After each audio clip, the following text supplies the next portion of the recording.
Chapitre 38. En tes mains. Suite numéro 2. Et le petit jour vient.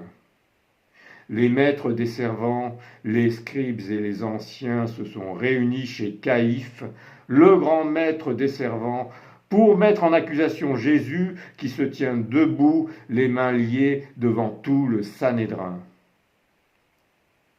Ils cherchent un témoignage contre Jésus afin de pouvoir l'accuser. Mais ils ne trouvent pas de témoignage valable, car bien que de nombreux faux témoins se soient présentés, leurs témoignages ne concordent pas. En effet, à la fin, l'un des témoins déclare : « Celui-là a dit : je peux détruire le temple d'Élohim et en 3 jours le rebâtir. » Et d'autres, en portant un nouveau faux témoignage contre lui, soutiennent : « Nous l'avons entendu affirmer : je détruirai ce temple fait de mains d'hommes, et en 3 jours, j'en bâtirai un autre qui ne sera pas fait de mains d'hommes. »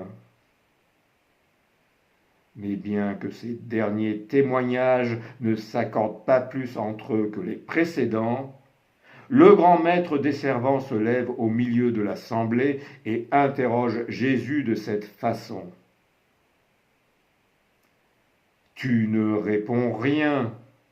Quel témoignage contre toi ?» Mais Jésus effectivement se tait.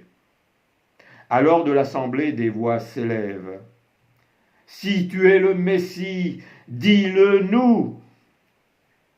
Jésus répond : « Si je vous le dis, vous ne croirez pas.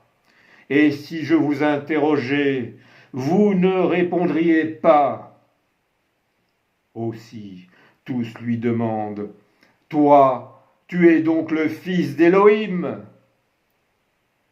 « Vous dites-vous que je le suis, moi ?» dit Jésus. Alors le grand maître l'interpelle à nouveau : « Je t'en adjure, par Élohim le vivant, dis-nous si tu es le Messie, le Fils du béni, le Fils d'Élohim. » Tu l'as dit, moi, je suis. Aussi bien je vous dis, désormais, vous verrez le Fils de l'homme assis à la droite de la puissance, venant sur les nuées des cieux. » À cette parole, le grand maître déchire ses tuniques et vocifère : « Il a blasphémé ! Qu'avons-nous encore besoin de témoins ? Voilà ! Maintenant, vous avez entendu le blasphème. Quel est votre avis ? Que vous en semble ? » Et tous de le condamner en criant : « Il est passible de mort. Oui, nous-mêmes, nous l'avons entendu de sa bouche. Qu'avons-nous encore besoin de témoignages ? Passible de mort. »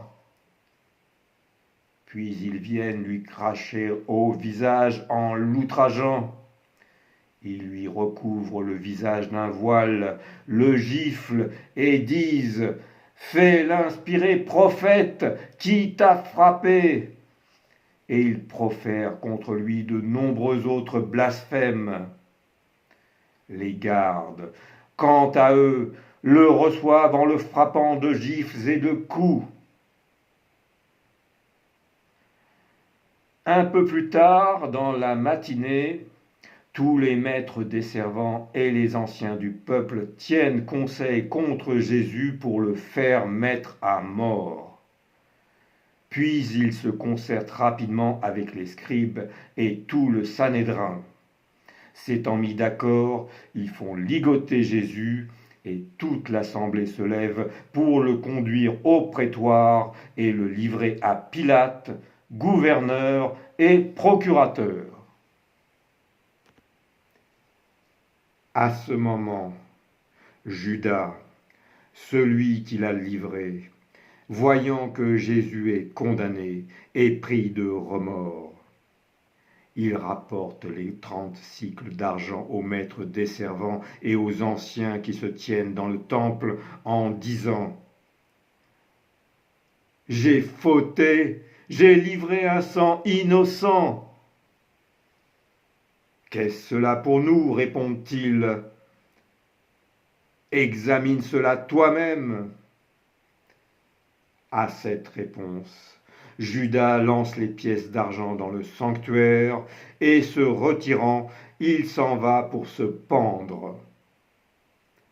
Cependant, les maîtres des servants ramassent les pièces d'argent et disent : « Il n'est pas permis de les verser dans la caisse des offrandes consacrées à Elohim pour les mêler au trésor du sanctuaire, puisque c'est le prix du sang. »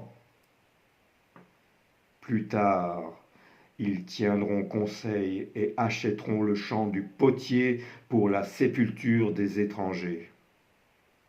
Ainsi ce champ est appelé encore aujourd'hui Sédé Adam, le prix du sang. Ainsi s'accomplira la parole du Seigneur adressée au prophète Jérémie. Ils prennent les 30 pièces d'argent, prix de l'enchère, auxquels je fus estimé par les fils d'Israël, et ils les donnent pour le champ du potier, comme me l'a prescrit le Seigneur. Ainsi s'accomplit la parole du Seigneur adressée à Zacharie.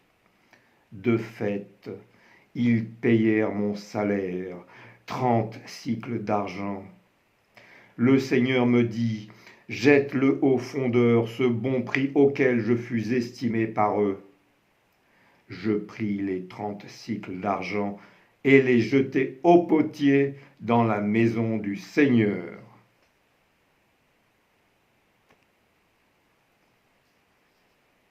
Jésus étant amené au prétoire, à l'intérieur de la cour, les grands maîtres, les anciens, les maîtres des servants et les scribes n'y entrent pas eux-mêmes pour ne pas être souillés et pour pouvoir ainsi manger la Pâque.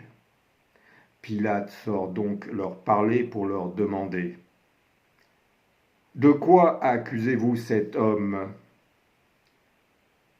Nous l'avons trouvé à pervertir notre nation, empêchant de payer les taxes à César tout en se prétendant Messie-roi.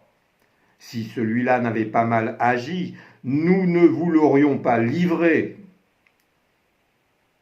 Prenez-le vous-même et jugez-le vous-même selon votre loi. Pour nous, nous n'avons pas le droit de mettre quelqu'un à mort. » Ainsi s'accomplit la parole de Jésus, dite pour signifier de quelle mort il devait mourir. Pilate rentre donc à nouveau dans le prétoire et appelle Jésus.